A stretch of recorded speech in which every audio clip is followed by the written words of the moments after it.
Good morning, my dear brothers and sisters. Magandang umaga po sa inyong lahat.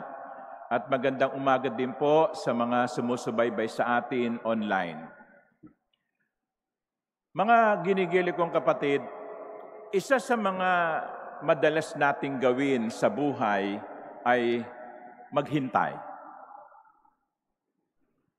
Naghihintay kayong sumikat ang araw. Naghihintay tayong huminto ang ulan. Naghihintay kayong dumating na ang inyong tall, dark, and handsome. Naghihintay kayo ng sweldo. Sa mga estudyante, naghihintay ng bakasyon. Sa mga guro, naghihintay na matapos na rin ang school year. Kanina, dumating kayo dito, naghintay kayo sa pagsisimula ng misa. At ngayon, naghihintay kayo kung anong oras matatapos ang homily ni Father Rolly. O kaya naghihintay kayo kung kailan matatapos ang Batang Quiapo. So we wait. We wait daily. We wait for so many things. We wait for people.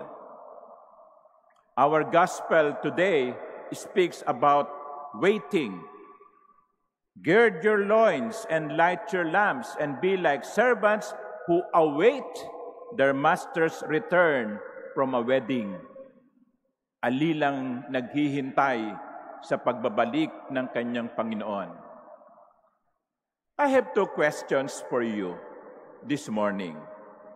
Ang una ay, ano ang ginagawa ninyo habang kayo ay naghihintay? Ano man ang hinihintay ninyo? Ano ang ginagawa ninyo habang kayo ay naghihintay? Sa marami sa atin, habang naghihintay tayo, meron tayong ginagawa. Yung iba naman, habang naghihintay, nakatingin sa langit o nakatunganga. Sa Ebanghelyo, sinasabi sa atin, gawin natin ang dapat nating gawin habang tayo ay naghihintay sa pagdating ng Panginoon. Be faithful stewards. Be faithful servants. Do not say, well, my master is long coming. Hindi pa naman dadating yun. At sabi nga dito, he begins to beat the men servants and the maid servants to eat and drink and get drunk. That is what some people do. They do not do what they're supposed to be doing. Katulad din niya siguro ng mga kasambahay ninyo. Iniisip nila, ay, hindi pa naman darating si ma'am. Kaya nakahiga, pa-text-text, pa-chat-chat. What do we do while waiting is also as important as waiting. Kaya ang umagang ito ay isang pagpapaala sa Ebanghelyo ay ipinapaalaala sa atin, gawin natin ang dapat nating gawin. Ayon sa takdang panahon, ayon sa tamang paraan, habang hinihintay natin ang pagdating ng Panginoon. Kung kinakailangang magtrabaho, magtrabaho. Kung kinakailangang matulog, matulog. Kung kinakailangang maglinis ng bahay, gawin ang paglilinis ng bahay. Kung kinakailangang mag-aral, mag-aral. Kung oras ng pagdarasal, magdasal. Huwag nating hayaan ang paghihintay, ang sumira sa mga bagay na dapat nating gawin. So, the first question is, what do we do while waiting? Ano ang dapat nating gawin habang tayo'y naghihintay? Ang sagot, gawin natin ang ating tungkulin. Maging tapat na alipin, be faithful stewards. Because we do not know when the Master is coming. Wag na yung sasabihin na, tsaka na lang, no?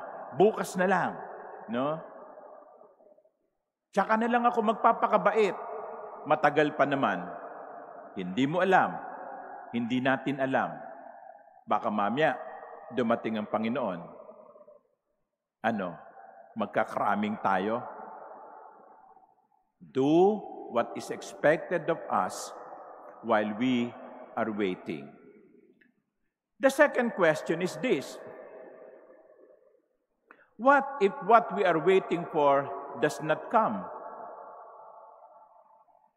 Or what if what we are waiting for does not happen? Hindi ba? Naranasan naman natin yan. Naghihintay tayo, pero hindi nangyayari. Ilang beses na kayong pinangakuan, babayaran kita, no? Maghintay ka lang. Okay? Sa katapusan, of course, hindi niliwanag kung katapusan ng ano, no? Katapusan ba ng buwan? Katapusan ng taon? O katapusan ng mundo? No? So, nakaka-discourage, no? Kapag meron tayong hinihintay at hindi nangyayari. Kapag meron tayong hinihintay at hindi dumarating.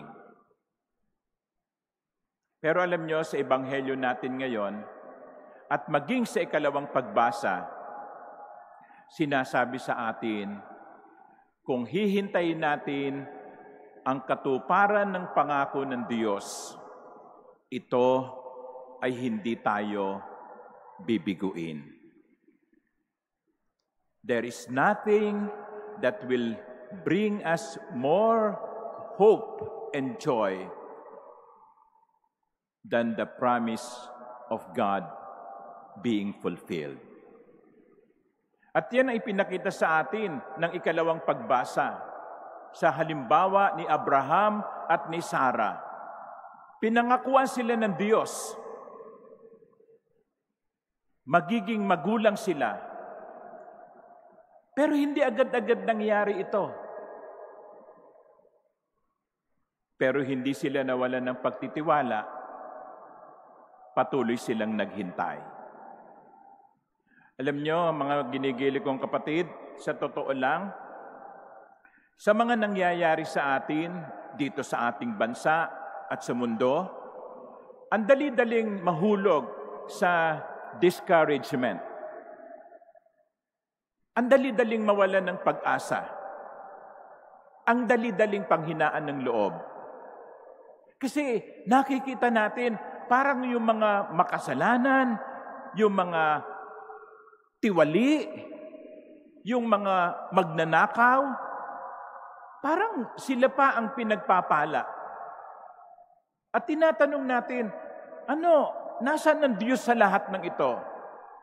Bakit parang ang dilim ng paligid? Nasaan ang liwanag ng Diyos? Alam nyo, kapag ganito yung nararamdaman ko, sinasabi ko na lang sa sarili ko, may araw din kayo. May araw din kayo. Nasampulan na nga yung isa, no? Nakakulong na. May araw din kayo. Yan ang panghahawakan natin. Maaaring sila ngayon ang nagtatagumpay, sila ngayon ang nananaig, ang kasalanan ang parang nagiging sikat,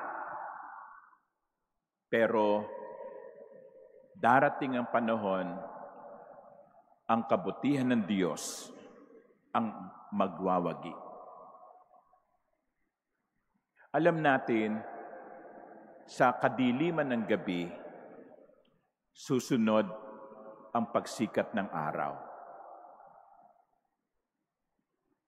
Alam natin yan. Kahit na anong dilim ng gabi, may naghihintay ng pagsikat ng araw.